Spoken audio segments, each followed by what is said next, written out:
네, 안녕하세요. 대학생 대회를 준비하고 계신 간사님들, 제가 좀 너무 늦게 올리게 됐는데요. 죄송하고요. 대학생 대회 교재에 대해서 간단하게 좀 설명을 해드리겠습니다. 사실 이게 저도 좀 급하게 만든 것도 있고요. 그리고 또 이게 그러니까 그런 게 있어요. 이게 비겁한 변명부터 시작을 하겠습니다. GD 교재가 그- 그 제가 완벽히 이해를 못한 것 같아요. 그리고 그러니까 이제 제가 복음을 전하는 일련의 방식하고 그렇게 똑 들어맞지가 않습니다. 그래서 일단은 이 주제별로 제가 이것대로 놔두긴 했는데 여러분들이 보시고 좀 여러분들이 원래 이제 복음을 전하던 방식에 잘 맞춰가지고 교재를 얼마든지 변형하셔도 좋습니다. 다만 이 교재가 좋은 점도 아마도 있을 겁니다. 그래서 이 교재를 바탕으로 이제 이런저런 이야기를 좀 해보고요. 여러분들이 이제 바꾸시는 건 얼마든지 바꾸셔도 좋고, 특별히 문효성 간사님께서 또 바꾸셔서 뭐 좀 수정을 해가지고 하시는 것도 저는 뭐 나쁘지 않을 것 같습니다. 근데 이제 어쨌든 교재는 좀 설명을 해드리겠습니다. 일단은 첫 번째 강의는 이제 신에 관한 겁니다. 신에 대해서 얘기할 때, 그러니까 이런 접근을 하지 않을 거예요. 하나님의 신존재 증명 이런 것들을 하지 않을 겁니다. 만일 여러분들이 신존재 증명을 원하시면은 유튜브에 좋은 신존재 증명에 대한 영상이 있습니다. 그걸 보시면 되고, 사실상 이런 말씀을 좀 드리고 싶어요. 신존재 증명을 이제 많이 했죠. 예. 저도 뭐 리처드 스윈번이라든가 이런 사람들의 책까지도 보면서 해봤는데 실제 전도에 거의 쓸모가 없습니다. 예. 그러니까 무슨 말이냐면은 사람들 입장에서 그래 있으면 어쩔 건데 이렇게 대하는 경우가 많거든요. 그래서 실제로는 실존적인 접근이 더 중요합니다. 그러니까 무슨 말이냐면은 이렇게 얘기하는 거죠. 그러니까 신을 당신이 하나님이 살아계시지 않는다 하더라도 당신이 무언가를 절대적인 존재로 여기고 있다면 그게 당신의 신이 된다. 그리고 실제로 당신을 고통스럽게 한다. 근데 당신이 심지어 무신론자 하더라도 당신에게는 신이 있는데 그 신과 성경에서 말하는 신을 한번 비교해 보자. 그럼 당신의 신이 짝퉁신이고 문제가 있는 신이고 그리고 성경에서 말하는 하나님이 아름다운 분이고 당신을 위한 좋은 하나님임을 당신은 알 수 있게 될 것이다. 이게 주된 전략입니다. 예. 그러니까 저는 이제 변증 전략 중에서 전제주의 변증을 고수하는 편입니다.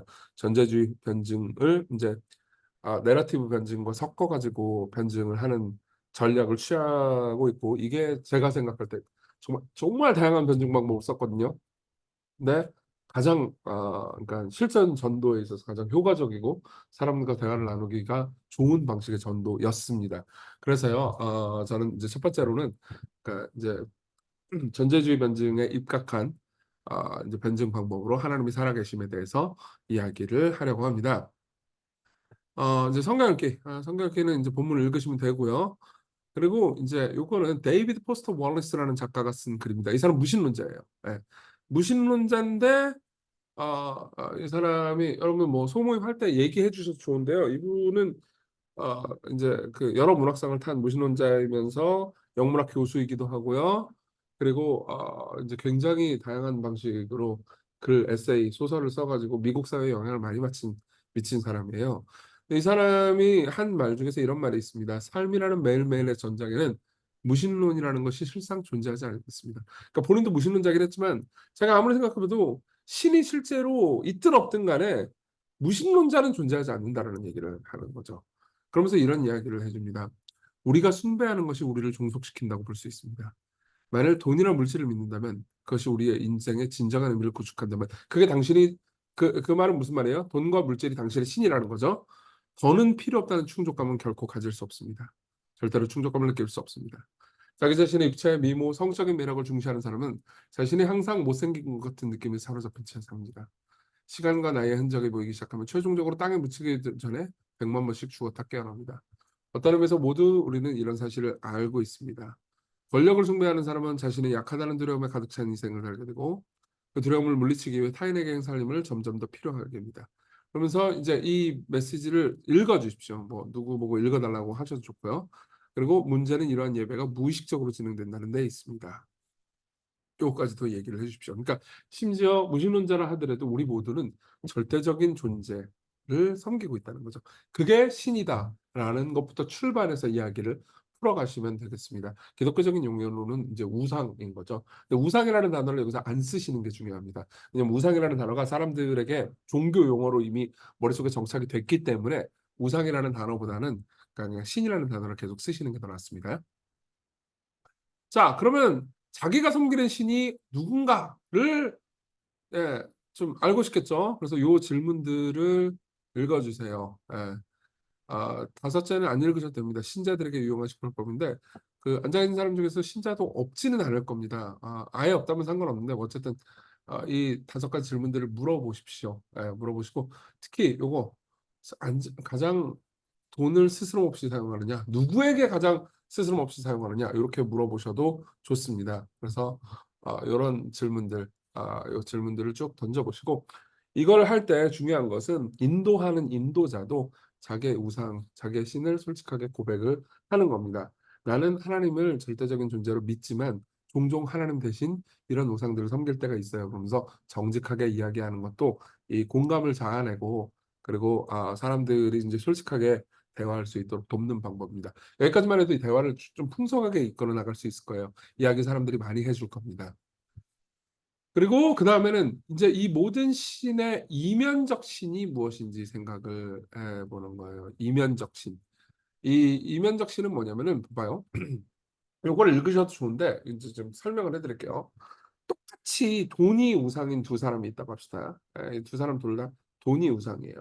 근데 문제는 뭐냐면은 자, 돈이 우상인 두 사람이라 하더라도 한 사람은 돈을 통해서 안락을 얻고 싶어 하고 한 사람은 돈을 통해서 권력을 얻고 싶어 할 수도 있습니다. 예를 들면 이런 질문을 한번 던져보세요.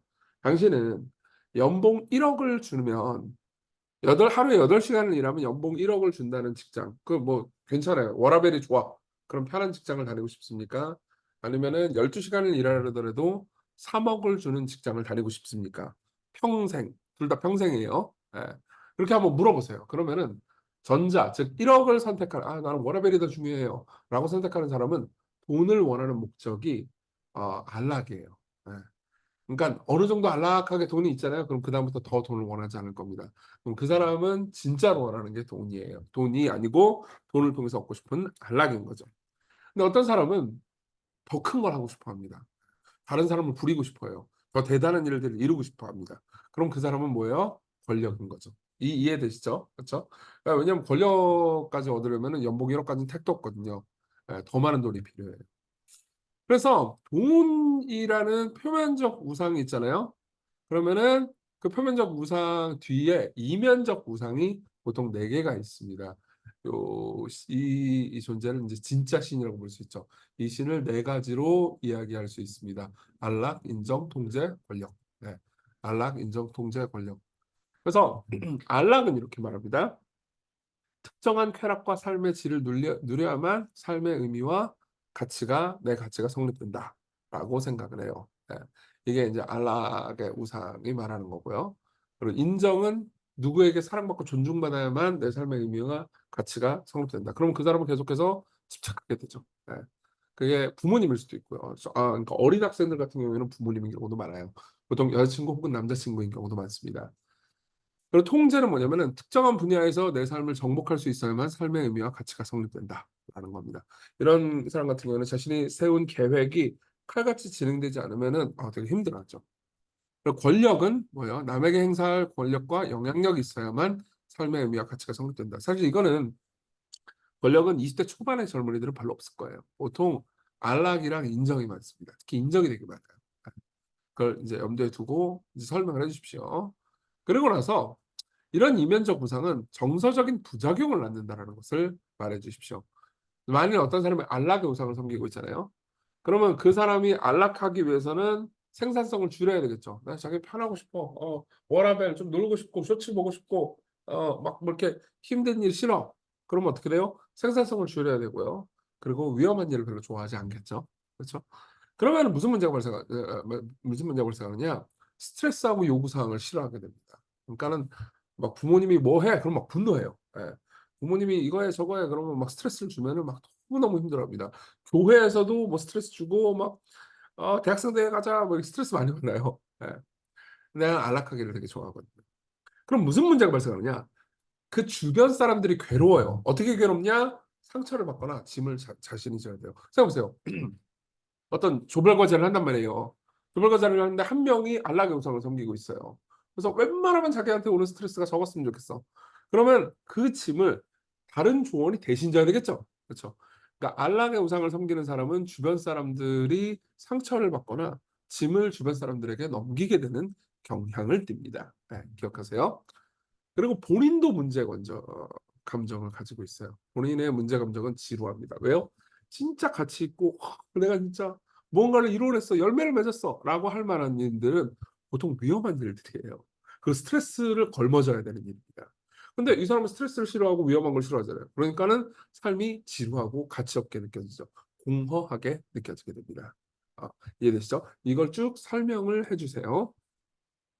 근데 이제 인정의 우상이 있습니다. 두 번째. 인정의 우상은 누군가 나를 인정해 주고 찬성해 주고 좋은 관계를 맺는 거죠. 그러면 이 사람이 목표에 이르는 대가는 항상 독립성을 낮추는 겁니다. 예.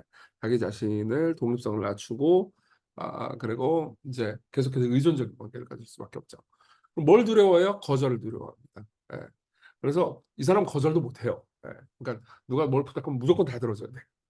그리고 자기가 특별히 사랑하고 인정받기를 원하는 사람한테는 거의 노예처럼 종속되는 경우가 많습니다. 그러면 어떻게 되느냐? 그 상대방은 숨이 막히게 돼요. 왜냐? 그러니까 거의 신처럼 대하게 된단 말이에요. 그러니까 계속해서 집착하게 돼요. 예. 그리고 그 사람의 인정을 못 받으면 너무너무 좌절해 버리고 절망해 버리기 때문에 그 내가 잠깐 한마디 그냥 이렇게 피드백 좀 줬단 말이에요. 이건 좀 그런 거잖아.' 라고 하면 완전 절망해 버리는 사람을 보면 옆에 있으면 숨이 막히겠죠. 그렇죠. 예. 그게 타인이 느끼는 부정적인 감정입니다. 그럼 자신의 문제 감정은 뭘까요? 소심함이죠. 예. 맨날 막 그 사람 눈빛이 나를 싫어하는 것 같아.' 이런 생각에 시달리게 되고 힘들어하게 되는 거죠. 근데 이제 보통 이게 안락과 인정의 하이브리드 우상을 섬기는 사람이 있어요. 이게 진짜 큰 문제인데 나는 늘 인정받고 싶어 회사에서. 근데 또 안락하고 싶어요. 근데 안락하면서 인정받을 길은 없잖아요. 그쵸. 왜 어떤 사람이 인정받죠 보통? 예, 위험을 감수하고 스트레스를 감수하고 노동해 가지고 결과를 낸 사람이 인정을 받는데 나는 그게 싫어. 예, 나는 안락하고 싶어. 근데 인정은 원해. 그럼 본인도 미치고 주변 사람도 미치고 다 미치는 거죠. 이해되시죠? 그러니까 보세요. 이런 종류의 신들은 나를 고통스럽게 만들죠. 네. 통제는 뭐냐면 모든 걸 다 통제해야 됩니다. 규율, 확실성, 기준. 그럼 어떻게 되느냐? 목표에 이르는 대가는 외로움을 피할 수 없고 자연스러움을 포기해야 됩니다. 예. 외로움을 피할 수 없고 자연스러움을 포기해야 돼요. 그러니까 인제 항상 이 사람은 주변 사람들한테 "왜 저걸 안 지켜? 왜 이것대로 안 해? 왜 규율대로 안 해?" 라고 얘기하죠. 뭘 두려워하느냐? 불확실성을 두려워합니다. 그러니까 누군가 뭐 하자고 해 놓고 안 하는 것 때문에 너무 스트레스를 받아요. 예. 그리고 타인이 느끼는 감정은 항상 지적받고 정죄받는 듯한 느낌이 들죠. 예. 저 사람은 항상 뭐 규율을 중요하게 하고 자기가 세운 계획 안에서 모두를 다 때려 넣기 때문에 지적받고 정죄받는 듯한 느낌이 들게 되겠죠. 그쵸? 본인은 어떻게 될까요? 미래에 내가 예측 못한 일이 일어날까 봐 늘 두려워하고 근심하게 돼요. 염려가 항상 자신의 삶의 주요 모티프입니다. 그래서 어떻게 되냐면 통제에 걸려 우상을 섬기는 사람은 계속해서 염려하게 되죠. 자, 권력은 뭐냐면 영향력입니다. 영향력은 뭐냐면 꼭 권력 그래서 누굴 찍어 누르겠다는 게 아니고 사람들 사이에서 내가 발언권이 더 있고 내가 더 주도하고 싶고 그리고 다른 사람이 주도하면 못 견디는 거야. 누구 밑에 못 있어. 그쵸? 그러면 목표에 이르는 대가는 뭐죠? 부담감과 책임을 과하게 져야 합니다. 그쵸? 근데 이런 사람들은 또 부담감과 책임을 과하게 지는 걸 좋아해요. 예. 근데 두려워하는 건 뭐죠? 굴욕입니다. 예. 누가 자기를 인정하지 않거나 자신의 영향이나 자신이 해낸 업적 같은 것들을 인정하지 않으면 분노하죠. 그리고 주변 사람들은 어떤 감정을 느끼느냐 항상 이용당하는 듯한 느낌이 듭니다. 그러니까 권력의 우상을 섬기는 목회자가 성도들을 대할 때는 내가 세운 어떤 걸 위해서 막 성도를 이용해. "너 피아노 칠 줄 알아? 너 일로 와 반주해. 너 뭐 해? 너 뭐 일로 와. 너 뭐 해?" 뭐 이런 식으로 다 이용당하는 듯한 느낌이 들죠. 그리고 인정을 잘 안 해 주는 사람은 항상 주변 사람들이 상처 입힙니다. 그럼 자신의 문제 감정은 뭘까요? 굴욕을 당할 때 늘 분노하게 되는 거죠. 이게 바로 인제 이 다른 우상들, 다른 신들이 가지고 있는 고통입니다. 그러니까 제가 인제 이 전체를 얘기하면서 여러분들이 이런 이야기를 해 봤으면 좋겠어요. 자신의 추구하는 우상이 무엇인지 한번 생각해 보고 그리고 조언들하고 나눠 보고요. 조언들도 한 명씩 다 이야기를 한번 하도록 해 보십시오. 이번 과외는 조언들의 이야기를 깊이 듣는 게 되게 중요합니다. 그럼 마치 MBTI 하면서 MBTI 서로 나누는 것처럼 자기 자신의 솔직한 감정이나 생각들을 나누는데 굉장히 도움이 될 겁니다. 그래서 이렇게 이야기를 해 보세요. 그러면은 우리가 이런 신들을 섬길 때 이런 문제들이 있는데 우리가 진짜 섬기는 신은 어떤 신이어야 될까요?"를 한번 물어보고 나누고 그리고 복음을 여기서 한번 여러분들이 적용해 볼 수 있으면 적용해 보시면 좋겠는데요. 이렇게 적용해 봅시다. 복음에서 우리는요. 우리를 궁극적으로 영원한 천국으로 보내주시는 우리를 잠시 스트레스나 요구사항을 주긴 하지만은 우리를 궁극적으로 영원한 안식으로 인도해 주시는 하나님이 계시다. 그리고 우리를 칭의 교리를 잠깐 인용하셔도 좋습니다. 영원히 인정해 주시는 하나님 를 인제 우리는 볼 수 있다. 그리고 그분의 섭리 가운데서 우리를 결국 궁극적인 선으로 우리를 인도해 주시는 하나님을 볼 수 있다. 특별히 요셉의 이야기 같은 것들을 인용하셔도 좋습니다. 나쁜 일들이 많이 일어났지만 그 모든 나쁜 일들이 없었으면 결코 일어나지 않았을 좋은 일이 요셉에겐 일어났잖아요. 그죠? 그런 것들을 인용해 가지고 이야기를 해 주시면 좋겠습니다. 그리고 모든 것을 가지고 계신 분이시지만 모든 것의 왕이시고 절대적인 우주의 창조주고 권력자시지만 자기를 낮추시고 십자가에 못 박히신 예수님의 겸손함을 말해 줌으로써 진짜 신은 이 모든 것들보다 훨씬 더 위대하다라는 것을 이야기해 주시면 좋을 것 같습니다. 네. 일단은 1 과는 여기까지 할게요. 여러분 1 과를 한번 깊이 묵상해 보시고 내용 한번 보시고 여러분들이 어떻게 사람들을 섬길 수 있을지 그리고 사람들이 어떻게 인제 반응할지 한번 생각해 보시고 이 과에서 제일 중요한 건 나눔입니다. 사람들 이야기를 많이 들어 보시고 서로의 이야기를 들으면서 공감할 수 있도록 인도해 주시면 그게 제일 좋겠습니다. 네. 1 과는 여기까지만 하죠.